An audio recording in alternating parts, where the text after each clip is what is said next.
Bonsoir, bienvenue dans votre journal régional à la une de l'actualité ce soir. Le choix de la rédaction de ce lundi, où en est le développement des éoliennes dans notre région.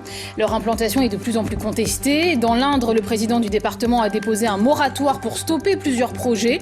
Reportage sur place et un invité dans ce journal, Samuel Nevy, délégué régional de France Énergie Éolienne, à l'association des constructeurs et promoteurs de l'éolien. On en vient au choix de la rédaction de ce lundi avec cette question. Où en est le développement du parc éolien dans notre région ? En France, le nombre d'éoliennes devrait croître de 62% d'ici à 2028. Mais partout, comme en Centre-Val de Loire, l'implantation de ces mâts gigantesques suscite souvent le rejet des habitants. Notre invité ce soir est Samuel Nevy de France Énergie Éolienne, à l'association des constructeurs et promoteurs de l'éolien. Et on fera le point avec Christine Launay qui nous apportera son éclairage. Mais d'abord, ce reportage dans l'Indre où le président du département a déposé un moratoire pour stopper plusieurs projets éoliens, des projets qui, selon lui, nuiraient au développement touristique. Paul Abran, Guillaume Gonzalez. Elles sont visibles à des kilomètres, des éoliennes par dizaines. Ces géants d'acier bordent les axes routiers, transforment les paysages de l'Indre. Près de 100 y sont implantés. Et bientôt davantage, comme dans le sud du département, aux grandes dames de cette propriétaire de gîte. Il y en aurait 2 et 2.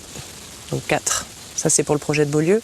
Et si le projet de Beaulieu passe, il y a un projet sur Chaillac aussi. Et là, il y en a 7. Et elles sont dans le même alignement. Donc, on aurait toutes les éoliennes là.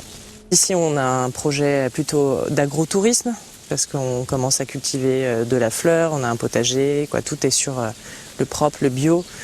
Et malheureusement, c'est pas compatible avec cette activité. C'est ici, à Beaulieu, au milieu des prairies, des mares et des espaces forestiers, que 4 mâts devraient sortir de terre.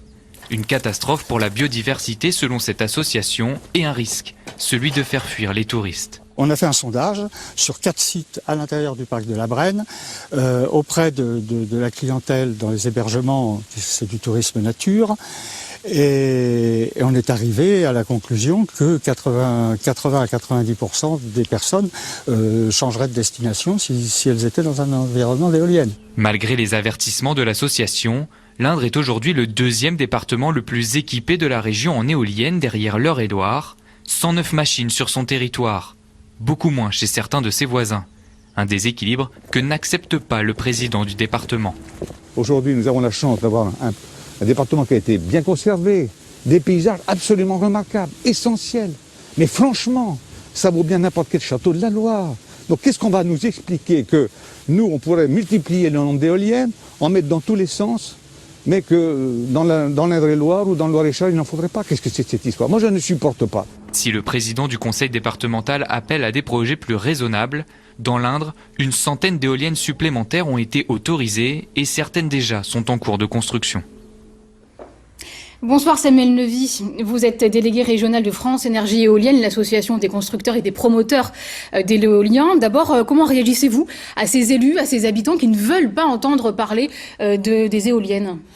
Alors c'est vrai qu'il y a des projets qui se développent beaucoup dans l'Indre et dans le Cher aujourd'hui. Il faut voir que l'effort doit être au niveau régional. Il doit y avoir effectivement des éoliennes sur l'ensemble des départements. On a vu le grand déséquilibre qui existe aujourd'hui au niveau des départements. Il faut pallier à ça. Et parmi les outils dont on va disposer, il va y avoir la planification, la cartographie des zones propices que la ministre a demandé lors du comité écologique de défense en décembre pour pouvoir déterminer au niveau de la région les zones propices à l'éolien. On va revoir justement cette carte et ces disparités très importantes de l'implantation des éoliennes dans la région. Il y en a beaucoup dans la Beauce et puis dans le Berry du côté de l'Indre. Qu'est-ce qui explique ces disparités ? Alors oui, on voit ici effectivement que les projets sont très disparates. On a des contraintes qui s'appliquent sur notre territoire en région. On a des contraintes réglementaires, environnementales, on a des contraintes de servitude aéronautique. On a différentes contraintes donc, qui s'appliquent sur ce territoire et qui font que seulement aujourd'hui 30% du territoire peut être propice à l'éolien. Donc on va aller travailler sur les zones qui ne font pas l'objet de ces servitudes. Alors en France, l'objectif est de doubler la production électrique issue de l'éolien d'ici la fin de la décennie. Est-ce que ça veut dire que le nombre d'éoliennes va de toute façon augmenter tout autant? Oui, alors il ne va pas doubler puisqu'aujourd'hui les éoliennes, on constate que les éoliennes depuis 10 ans ont augmenté de pratiquement 20% en termes de taille, leur productible qui ont augmenté, qui était multiplié par 3. Donc pour installer la même puissance aujourd'hui, il ne va pas falloir doubler le nombre d'éoliennes, on va en installer moins. Christine Launay est aussi avec nous en plateau pour évoquer un aspect assez spécifique de l'éolien. Bonsoir Christine. La durée de vie d'une éolienne qui est estimée aujourd'hui entre 20 et 30 ans. On considère donc que le parc est assez récent. Pourtant, la filière doit déjà réfléchir au recyclage de ces éoliennes. Oui, l'an dernier, le ministère de la Transition écologique a demandé à la filière éolienne de se fixer des objectifs de recyclage. Et à partir du 22 juillet 2021, il y aura même une obligation de recyclage à 90% des éoliennes démantelées. Alors selon le syndicat des énergies renouvelables, le mât, la nacelle, vous savez, c'est la salle, c'est là où se trouve la salle des machines et le rotor, la partie rotative de l'éolienne. Eh bien ces pièces se recyclent, mais aussi toutes les parties métalliques composées d'acier et de cuivre. Alors idem pour le socle de béton, il peut être broyé et servir à des travaux de voirie. Reste que cela représente des dizaines de tonnes de gravats à extraire pour chaque éolienne et que le bilan carbone de l'opération risque d'être très élevé. Et en ce qui concerne ce qu'on appelle les pales, alors, elles représentent 7 à 8% des masses éoliennes. Elles sont fabriquées avec des matériaux composites. C'est un mélange de résine et de fibres de verre ou de carbone. Actuellement, elles sont broyées et valorisées en cimenterie. Une partie est brûlée pour produire de la chaleur et une autre pour fabriquer du ciment. Alors, des recherches sont menées en ce moment par l'IRT Jules Verne, basée en Loire-Atlantique, pour produire à terme des pales d'éoliennes 100% recyclables. Samuel Nevy, je me retourne vers vous. Aujourd'hui, les éoliennes ne sont pas recyclables à 100%. Est-ce qu'elles vont le devenir bientôt ? Oui, c'est l'objectif pour les constructeurs d'avoir des éoliennes zéro déchet pour 2040. Donc on y est presque. Effectivement, vous parliez d'un objectif aujourd'hui atteint à 90%. À partir de 2024, nous serons à 95% de recyclabilité. Donc on pourra dire que l'éolien est vraiment à 100% une énergie verte. Alors, on pourra dire que l'éolien est une énergie 100% réversible, effectivement. Alors parmi les autres, on parlait tout à l'heure dans le sujet des points négatifs, parmi les autres points négatifs de l'éolien, il y a son impact sur la faune. En 2020, 228 cadavres de chauves-souris et 337 cadavres d'oiseaux ont été découverts au pied des éoliennes de notre région. Pour une énergie qui se veut écologique, c'est pas terrible. Est-ce que vous avez des pistes d'amélioration ? Oui, on a des pistes, notamment on travaille beaucoup avec les services de l'Adréal pour pouvoir mettre en place ce qu'on appelle des écoutes en altitude. Ça permet en fait de surveiller les populations de chiroptères, donc on parle des chauves-souris, par rapport à ces populations migratrices qui volent en altitude.